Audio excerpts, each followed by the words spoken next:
Le ultime immagini del lupo sono di 3 giorni fa, a Tresché e Cesuna, sull'altopiano dei 7 comuni, e provengono, non è un caso, dal gruppo Lupo Asiago.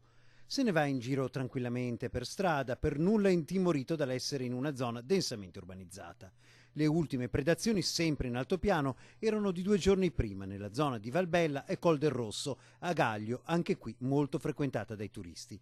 La Regione Veneto a questo punto non ha potuto fare altro che raddoppiare i fondi per attivare la protezione dei capi di bestiame portandoli a 120.000 euro. Il primo semestre di quest'anno infatti vede un bilancio di 148 capi di bestiame predati dai lupi, con una prevalenza di ovini e caprini, ma come abbiamo visto non si fermano neppure di fronte ai bovini isolati. Non c'è ancora un aumento rispetto allo scorso anno, che era stato comunque piuttosto negativo per gli allevatori, ma la stagione è tutt'altro che finita e i conti andranno fatti alla fine. L'assessore Pan ricorda che l'indennizzo per la perdita dei capi è del 100% e nel 2019 sono già stati spesi 200.000 euro.